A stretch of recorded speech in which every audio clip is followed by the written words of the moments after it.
Assalamualaikum warahmatullahi wabarakatuh. Perkenalkan, nama saya Debbie Yulani Putri, NIM 2110851023. Kali ini saya akan mempresentasikan hasil skripsi saya yang berjudul Citizen Diplomacy Indonesia melalui program Young Southeast Asian Leaders Initiative atau YSILI tahun 2020 hingga tahun 2022. Latar belakang yaitu diplomasi tidak hanya dilakukan oleh negara, tapi juga dilakukan oleh warga negara. Namun, pandemi COVID-19 menyebabkan penyesuaian praktik citizen diplomacy. Pelaksanaan international student di Amerika Serikat mengalami penurunan di tahun 2020 sebesar 15% dan kembali meningkat di tahun 2022. YSILI menjadi wadah dan program strategis Amerika Serikat untuk memperkuat leadership pemuda di Asia Tenggara, khususnya di Indonesia. Awardi berperan sebagai perwakilan non-pemerintah membawa tradisi dan budaya warga Indonesia. Sayangnya, penelitian terkait citizen diplomacy oleh Awardi Indonesia masih minim, sehingga penting untuk menggali praktik citizen diplomacy oleh penerima YSILI selama pandemi, khususnya untuk pelaksanaan program ini.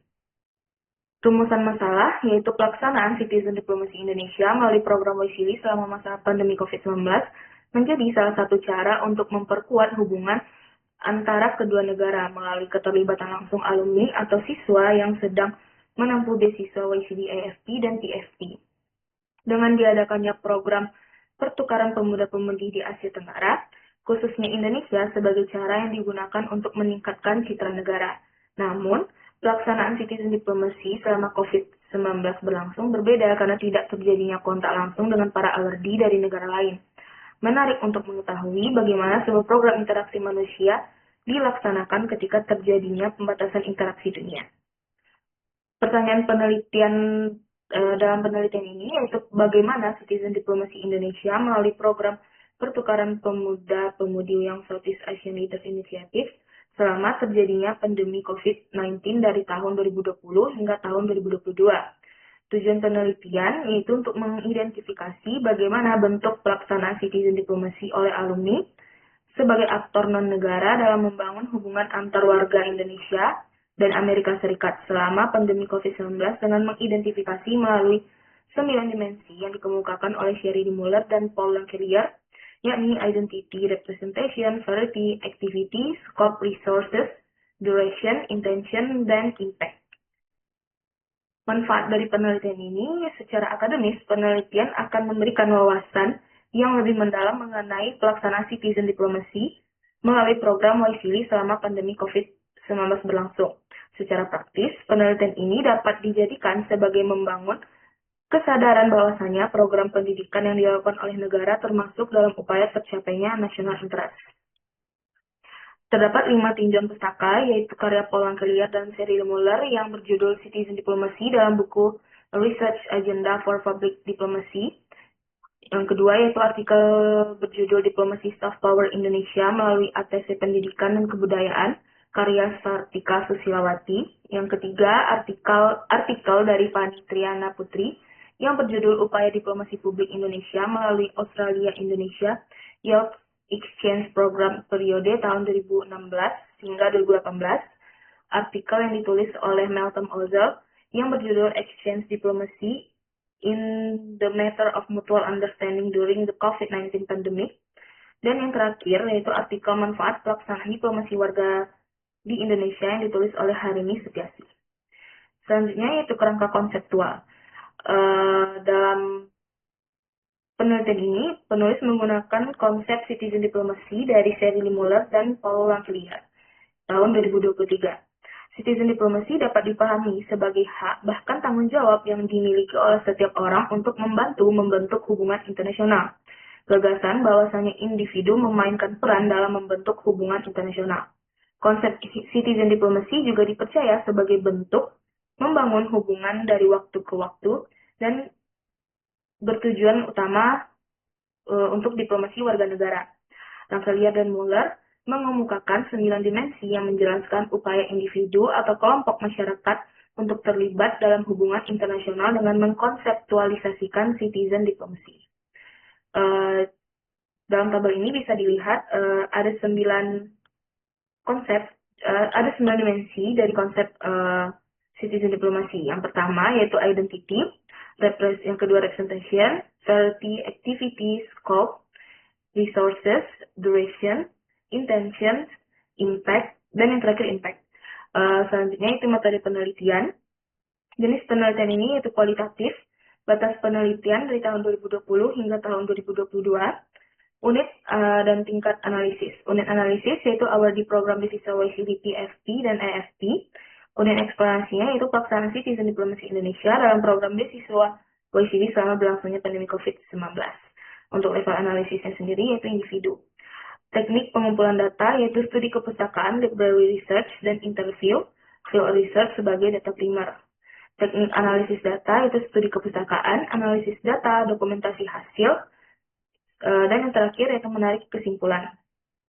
Berikut sistematika penulisan yang bab 1 pendahuluan, bab 2 program YCD sebagai diplomasi publik Amerika Serikat, bab 3 awardi sebagai agen citizen diplomasi program YCD, bab 4 yaitu analisis pelaksanaan citizen diplomasi Indonesia melalui YCD, bab kelima yaitu penutup.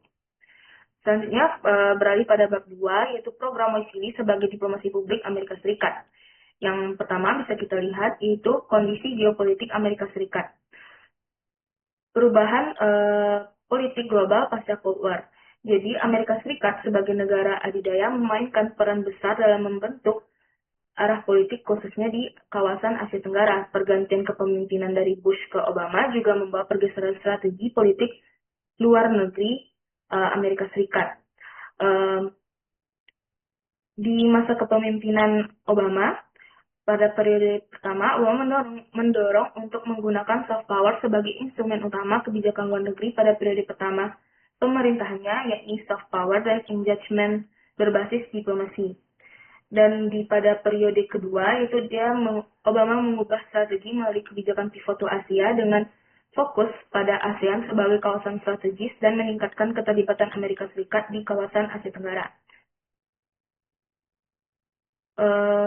Keterlibatan Amerika dengan ASEAN juga ketika yaitu Obama menjadi presiden pertama yang bertemu langsung dengan pemimpin negara-negara di Asia Tenggara, dan juga penandatanganan Treaty of Amity and Cooperation tahun 2009 dan keterlibatan dalam East Asia Summit di tahun 2011. Jadi pendirian misi diplomatik khusus di Jakarta dan juga peluncuran Mekong Initiative. Jadi sejak tahun 2010, Amerika Serikat juga memberikan lebih dari 4 miliar US dollar bantuan pembangunan ke negara-negara di Asia Tenggara, yang berfokus pada stabilitas regional, pembangunan berkelanjutan, serta penguatan kapasitas negara-negara berkembang di ASEAN.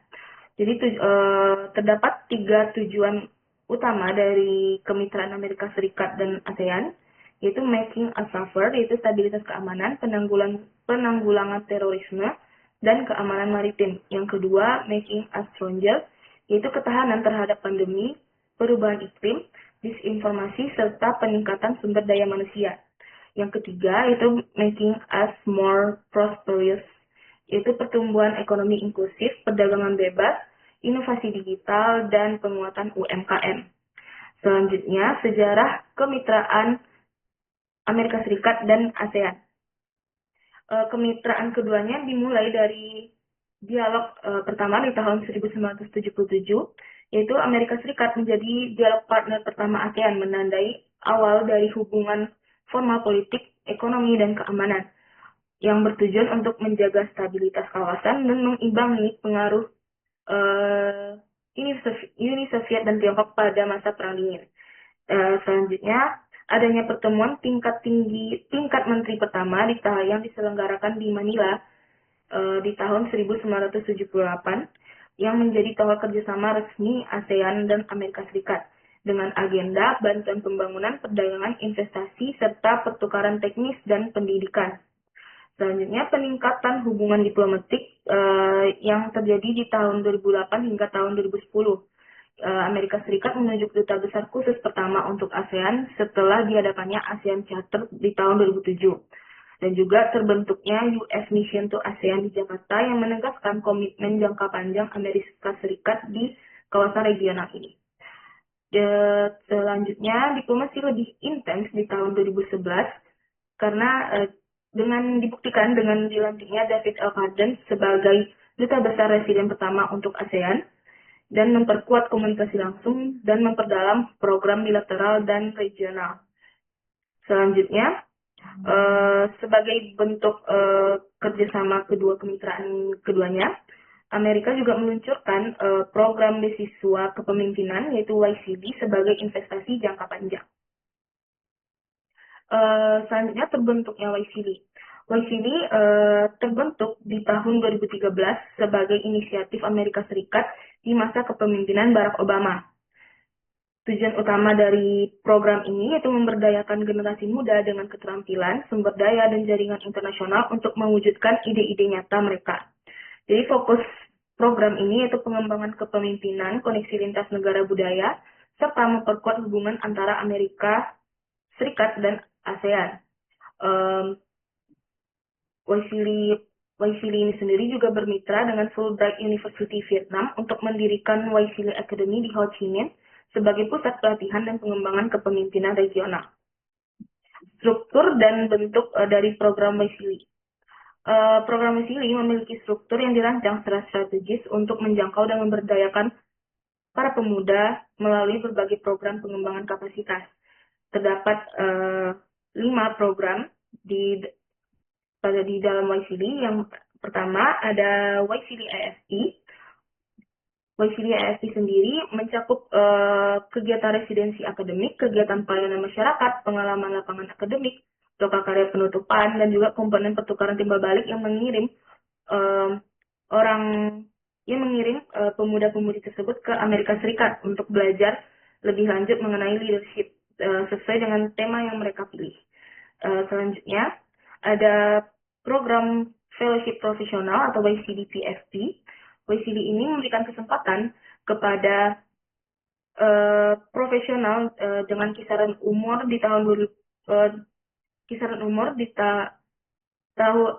umur 25 hingga 35 tahun. Selama penempatan ini, fellows membangun practical expertise, leadership skills, dan professional networks selama mereka menjalankan program YCD.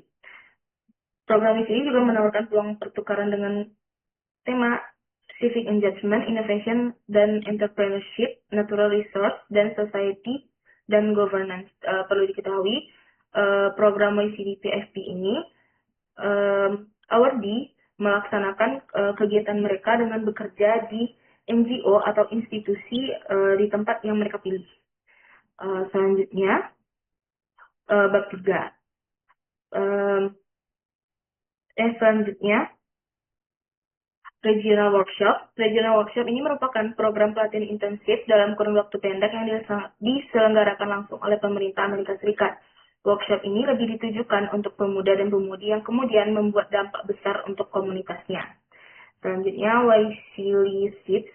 YSEALI Seeds ini merupakan program dengan pendanaan yang diberikan oleh pemerintah Amerika Serikat melalui YCD untuk mendukung proyek-proyek sosial yang digagas oleh pemuda-pemudi di kawasan Asia Tenggara. Dana diberikan kepada kelompok pemuda untuk mengembangkan dan mengimplementasikan proyek yang bertujuan menangani tantangan sosial di wilayah mereka. Selanjutnya, YSEALI Academy. YSEALI Academy sebuah program yang menawarkan seminar tingkat eksekutif untuk masuk ke profesional yang diselenggarakan oleh Fulbright University Vietnam di bawah YSEALI. Program ini dirancang untuk pemuda di usia 25 hingga 40 tahun. Program ini memberikan serangkaian seminar dengan basis modul akademik dan praktis terkait pengetahuan, keterampilan analitis, dan wawasan strategis. YSEALI Academy juga menawarkan seminar tematik dalam bentuk pelatihan daring selama 2 minggu dengan fokus isu-isu penting. Selanjutnya beralih pada bab 3 yaitu awardee YCD sebagai agen citizen diplomacy program YCD. Yang pertama yaitu hubungan bilateral Amerika Serikat dan Indonesia. Amerika Serikat resmi mengakui kemerdekaan Indonesia pada 27 Desember tahun 1949. Pengakuan ini menandai hubungan diplomatik resmi antara Indonesia dan Amerika Serikat. Hubungan diplomatik formal kedua negara ditandai dengan dibukanya kedutaan besar di masing-masing negara. Amerika Serikat membuka kedutaan besar di Jakarta pada 28 Desember tahun 1949 dan menunjuk Merle sebagai duta besar untuk Indonesia, sedangkan Indonesia menunjuk Dr. Ali Sastroamidjojo sebagai duta besar Indonesia pertama untuk Amerika Serikat di tanggal 20 Februari tahun 1950. Hubungan antara Indonesia juga kembali diteruskan melalui kerjasama di berbagai sektor. Puncak dari penguatan hubungan ini terjadi di tahun 2010, ketika kedua negara ini menyepakati kemitraan strategis melalui pembentukan Kemitraan Komprehensif Indonesia-Amerika Serikat, US-Indonesia Comprehensive Partnership, sehingga melalui kemitraan ini kerjasama difokuskan pada 5 pilar utama, yaitu pendidikan, keamanan, iklim dan lingkungan, perdagangan dan investasi, serta demokrasi dan masyarakat sipil. Kemitraan keduanya kembali dikuatkan di tahun 2015 selama kunjungan Presiden Joko Widodo ke Washington DC pada Oktober 2015.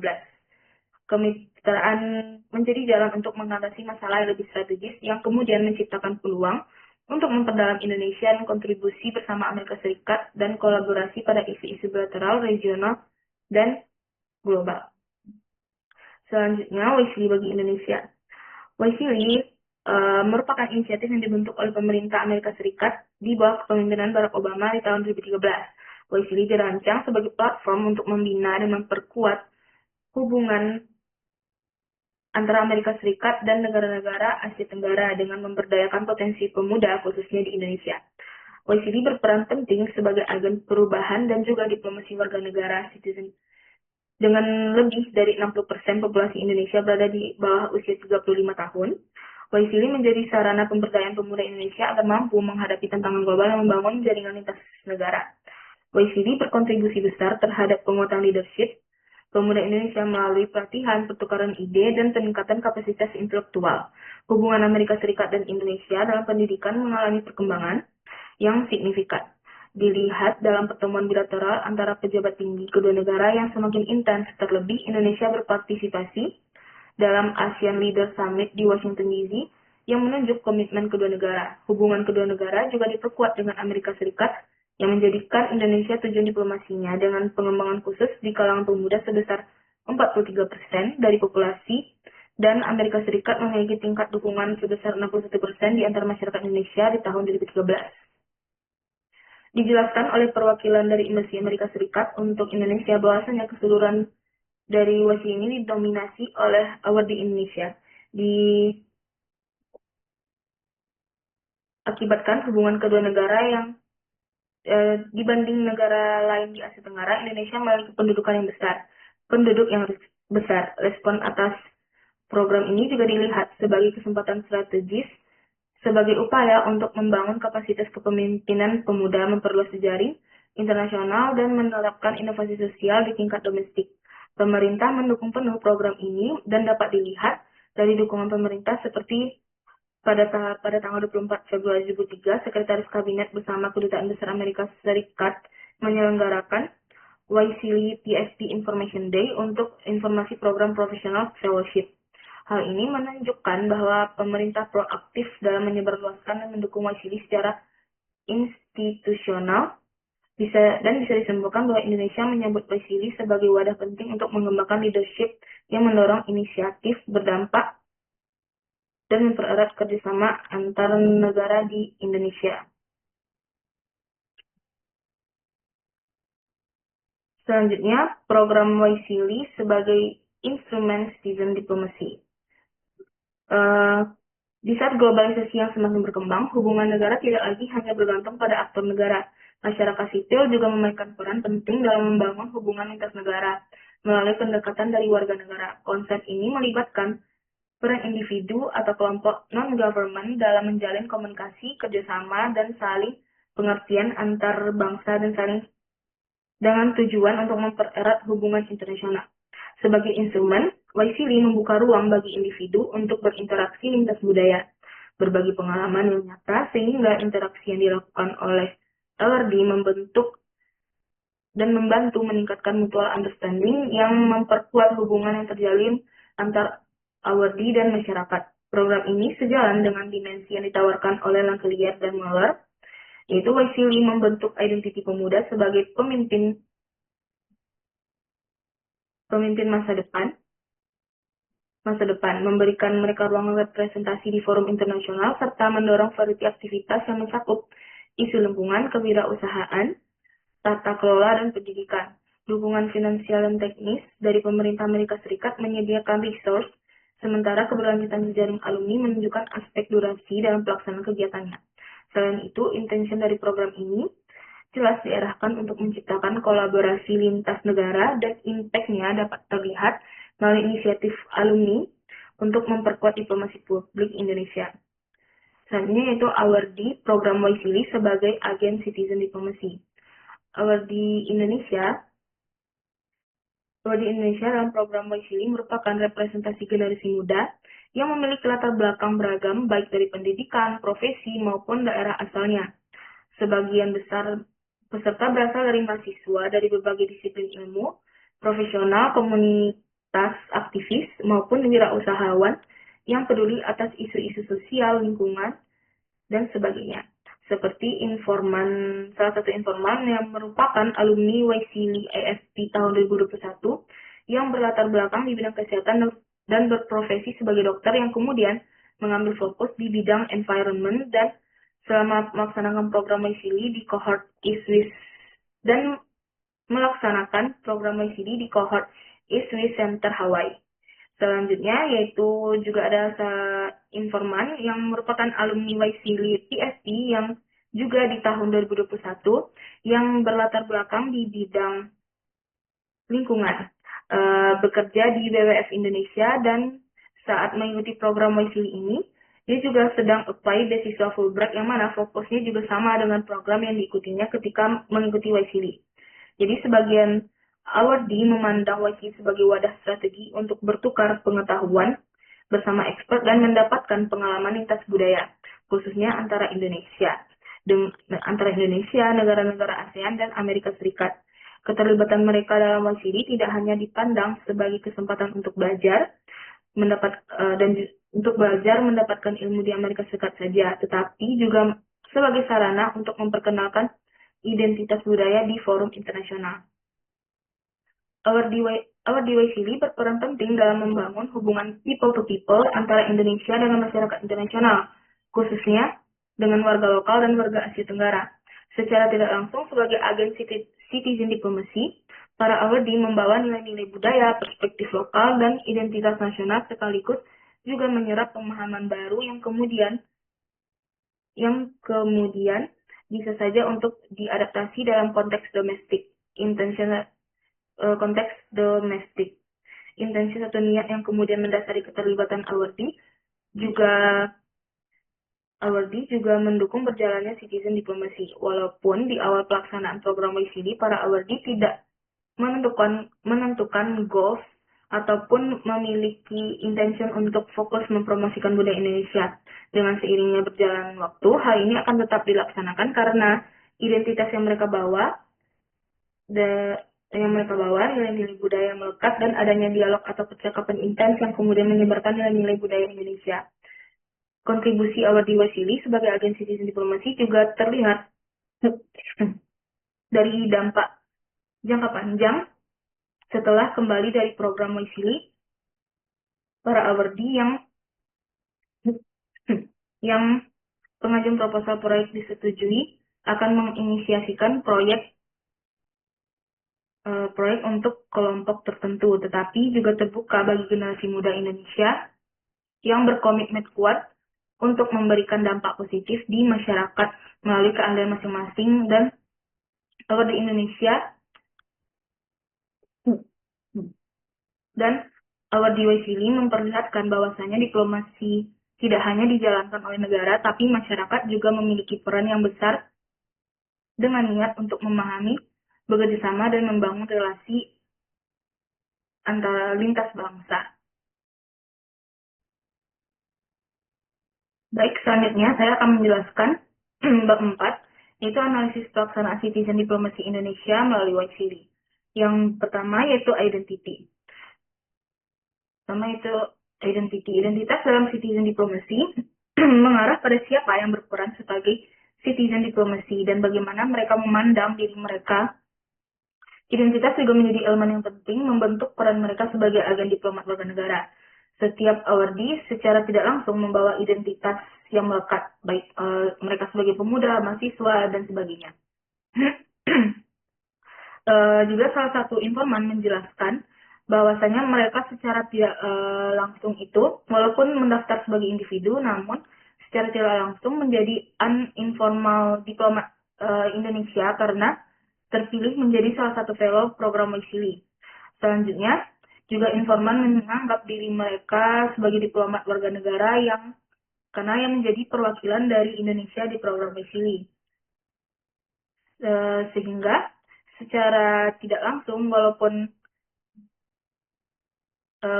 secara tidak langsung, para awardee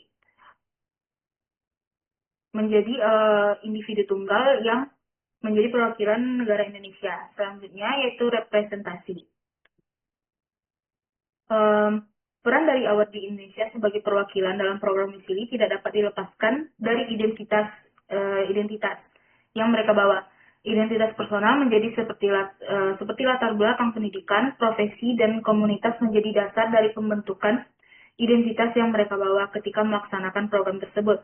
Representasi juga erat kaitannya dengan identitas, karena terkadang individu secara tidak langsung akan mewakili negara dan juga entitasnya. Namun dimensi ini menekankan keterwakilan dari awardee atau bagaimana mereka menempatkan posisi mereka selama melaksanakan citizen diplomasi. Secara umum, 7 wawancara yang 7 informan, 3 diantaranya menyatakan hanya mewakilkan diri mereka sebagai individu, saja. Salah satu informan juga menjelaskan karena mereka tuh lebih menempatkan diri sebagai individu, bukan perwakilan dari pemerintah, karena lagi mereka mendaftar secara individu. Dan 4 lainnya, mereka memandang diri mereka sebagai perwakilan individu dan juga kelompok mereka, karena secara tidak langsung, walaupun tadi mereka mendaftar secara individu, mereka juga akan membawa kelompok mereka ketika melaksanakan program WISILI tersebut, mungkin ketika mereka berdialog atau ketika melaksanakan pembelajaran di sana.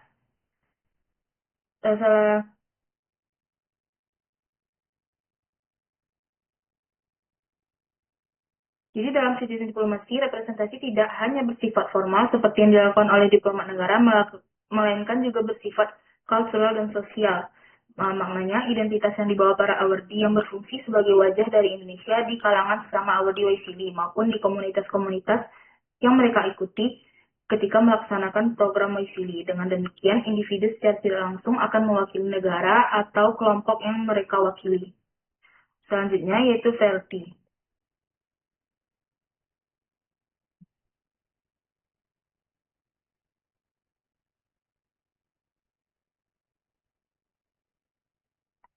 Selanjutnya seperti citizen diplomacy merupakan bagian penting sebagai sarana untuk memperkuat hubungan antar negara melalui keterlibatan langsung masyarakat sipil. WISILI menjadi wadah strategis untuk menjadi instrumen yang strategis untuk implementasi konsep melalui berbagai bentuk aktivitas. Aktivitas yang dilakukan oleh awardee selama melaksanakan program WISILI sangat beragam. Bentuk dari kegiatan yang mereka lakukan itu mengikuti cultural presentation, cultural night, sharing budaya, dan juga adanya pengenalan mungkin masakan khas dari daerah mereka masing-masing.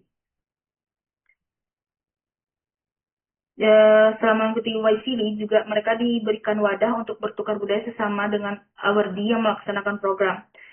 Yang juga dijelaskan oleh salah satu informan, ketika melaksanakan kegiatan cultural night, mereka ada melakukan pertukaran budaya melalui masakan, yaitu saling mencicipi masakan masing-masing negara. Dan juga salah satu informan juga berbeda untuk pendekatannya, ada juga melakukan dengan lebih ke lingkungan. Salah satu informan ini kohortnya di Hawaii karena isu yang diambilnya lingkungan, jadi disesuaikan dengan kohortnya. Nah, di Hawaii itu lingkungan menjadi budaya mereka sehingga informan lebih melakukan pendekatan atau diskusi dialog terkait mungkin lingkungan dari Indonesia dan juga eh, Hawaii itu sendiri. Selanjutnya,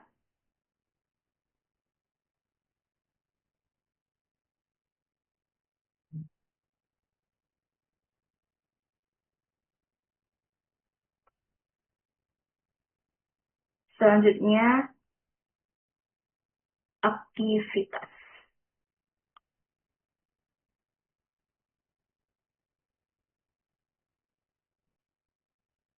Aktivitas tidak jauh berbeda dengan variety tadi. Variety lebih ke bentuk yang mereka lakukan, sedangkan aktivitas eh, yang dilakukan meliputi yaitu community service, cultural night, cultural showcase, country presentation, dan juga volunteering bersama warga lokal.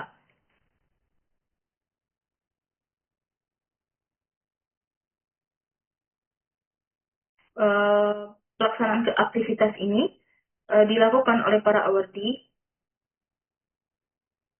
seperti ya tadi community service, cultural night, pertukaran budaya dan juga melakukan proyek sosial maupun proyek yang mereka bentuk sehingga para awardee berperan aktif dalam membangun pemahaman lintas budaya sekaligus juga memperkenalkan identitas dan nilai-nilai Indonesia di internasional. Namun perlu diketahui, dalam pelaksanaan aktivitas ini akan berbeda tergantung program yang mereka ikuti dan institusi yang menaungi eh, tim mereka saat itu.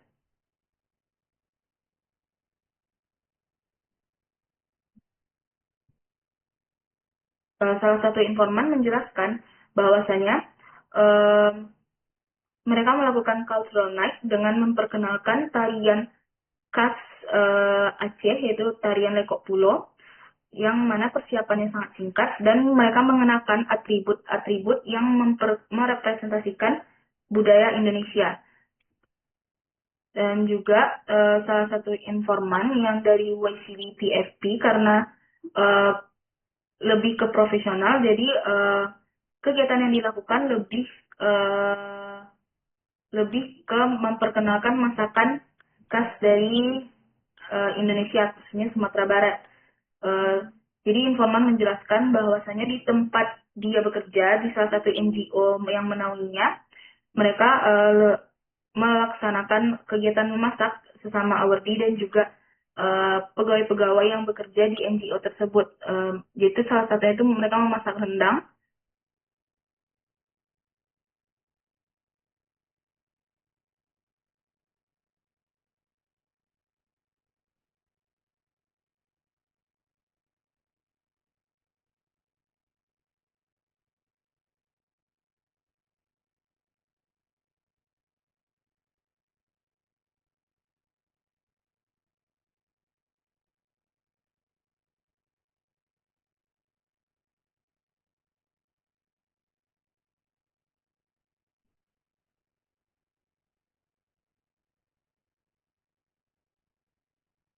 Selain itu, informan 7 juga melakukan aktivitas perkenalan budaya dengan melalui dengan membawa barang seperti dompet dan juga memakai pakaian batik.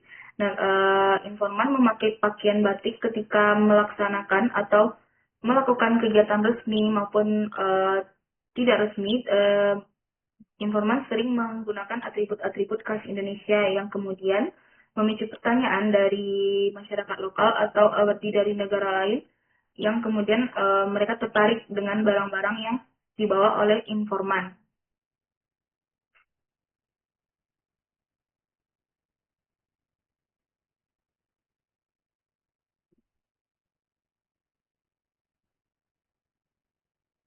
Berbeda dari informan 7 tadi, ada salah satu informan yang juga mengenalkan lingkungan karena kohort tempat dia tuh lebih dekat ke lingkungan. Oke, selanjutnya scope.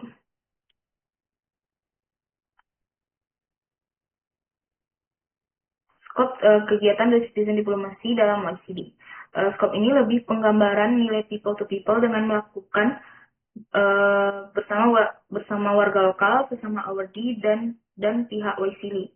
Scope ini lebih ditujukan kepada ketika mereka melakukan aktivitas, orang atau peserta yang berada atau yang mengikuti program ini itu siapa, dan dari penelitian penulis melakukan interview, para informan menjelaskan bahwa untuk peserta dari kegiatan yang mereka lakukan itu lebih kepada warga lokal dan sesama awardee dan pihak Waisili. Salah satu informan juga menjelaskan ketika melakukan cultural night yang mana itu oleh dihadiri oleh lebih ke pihak YCD dan mereka sesama awardee yang berkisar sekitar 40-an orang. Nah, selanjutnya, salah satu informan juga menjelaskan yang ketika mereka melaksanakan kegiatan memasak itu di tempat awardee bekerja, itu dihadiri oleh para staf yang bekerja di NGO tersebut dan juga keluarga dari para staf. Selanjutnya, juga karena kegiatan dari YCD, PFP, dan EFP itu berbeda, jadi informan yang program YCD PFP ini dia lebih tinggal bersama host momnya dan terjadinya dialog gitu antara kedua orang ini gitu. Selanjutnya, yang salah satu informan juga menjelaskan dari aktivitas volunteering, dia juga dihadiri lebih dari 200 orang. Jadi jumlah peserta yang datang itu beragam dan tidak menentu banyaknya. Selanjutnya, resources. Sebagian besar award di Indonesia membawa barang khas Indonesia seperti baju batik, dompet khas Minang, serta juga membawa makanan dan cemilan khas. Sumber daya ini dibawa secara mandiri oleh para awardee karena sebagai persiapan dan bekal juga untuk berangkat ke Amerika Serikat dan juga ingin memperkenalkan makanan khas dan barang-barang khas Indonesia. Untuk research sendiri juga menjelaskan siapa yang menyediakan sumber daya tersebut. Nah, di dalam penelitian ini sumber daya disediakan sendiri oleh para awardee. Sumber daya seperti yang tadi itu kayak bahan masakan, dompet atau barang, dan juga baju-baju yang khas Indonesia yang mereka sediakan. Untuk pihak YC-nya sendiri itu hanya menyediakan tempat untuk berlangsungnya kegiatan yang tadi seperti cultural night, cultural showcase, dan juga konflik presentasi. Selanjutnya yaitu durasi. Durasi ini menekankan pada lama kegiatan citizen diplomasi yang dilakukan para awardee. Lama dari kegiatan yang mereka lakukan yaitu dalam kisaran dari durasi YC-nya sendiri itu kisaran 4 minggu atau 5 minggu. Untuk pengenalan budaya sendiri itu hanya berlangsung dalam 1 hari dan itu pun bisa dihitung jam dalam 1 atau 2 jam kegiatan. Nah, di sana mereka memperkenalkan kebudayaan-kebudayaan Indonesia dengan tujuan untuk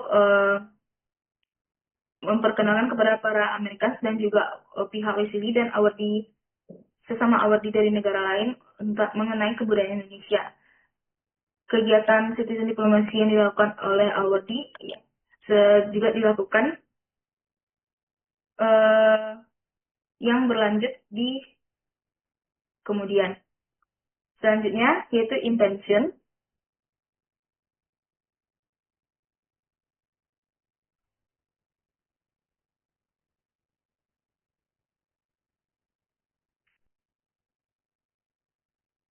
Intention lebih mengarah pada audiens atau peserta yang menjadi tujuan dalam pelaksanaan citizen diplomasi. Hal ini didasarkan oleh niat yang bersifat kolektif maupun individual yang kemudian membangun pemahaman lintas budaya, menciptakan kepercayaan, serta mempererat hubungan antar warga negara di jalur diplomasi yang dibentuk oleh pemerintah. Intensi dari pelaksanaan aktivitas citizen diplomasi yang dilakukan oleh Awardi ditujukan kepada warga lokal dan juga sesama Awardi Waisili.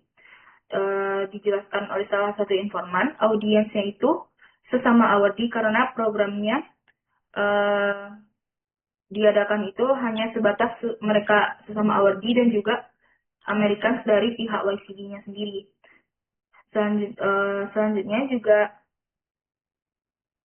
salah satu informan juga menjelaskan karena kegiatannya itu tertutup yang hanya diadakan antar sesama mereka di salah satu tempat gitu. Selanjutnya kegiatan yang dilakukan oleh informan 7 itu lebih beragam karena informan berada di program PSP, yang mana pesertanya berasal dari tempat Awardi tersebut bekerja. Jadi yang hadir di sana itu lebih ke host mom, bos di tempat bekerja, dan juga para staff yang bekerja di organisasi tersebut. Selanjutnya dan yang terakhir yaitu impact. Impact di pelaksanaan impact yang dimaksud dalam konsep ini yaitu kegiatan diplomasi yang mereka lakukan apakah berdampak terhadap mereka atau para audiens yang mereka tuju. Jadi impact ini lebih dalam penelitian ini impact yang dirasakan oleh Awardi itu lebih ke individu karena mereka tidak ada atau tidak melakukan diplomasi warga ini tidak secara sengaja. Impact lainnya, para awardi juga memiliki kenalan dan memberikan insight baru bagi warga lokal dan sesama awardi dari negara yang berbeda. Seperti contohnya salah satu informan yang menceritakan bagaimana budaya Indonesia, mungkin tradisi-tradisi atau budaya Indonesia yang biasanya dilakukan, itu diceritakan kepada host mom-nya. Dan salah satu informan juga menjelaskan bahwa bos di tempat informan itu bekerja tertarik terhadap apa yang diceritakan oleh informan tersebut, sehingga di tahun 2023 orang tersebut melakukan perjalanan ke Indonesia dan juga sebagai bagian dari disetujuinya proyek salah satu informan ini. Jadi citizen diplomasi yang dilakukan oleh informan bisa dikatakan berhasil karena bosnya tersebut ingin kembali datang ke Indonesia karena hal-hal yang dikenalkan oleh informan tersebut. Dan selanjutnya, untuk evaluasi dari kegiatan diplomasi warga negara tidak ada karena kegiatan ini bukan bagian dari kegiatan YCI. Baik, selanjutnya bab 5 itu bagian penutup. Kesimpulan itu penelitian menunjukkan diplomasi tidak hanya dilakukan oleh negara, namun peran masyarakat sangat berpengaruh dan efektif dengan menggunakan konsep dari Langkelier dan Waller yang menggunakan tentang konsep citizen diplomasi.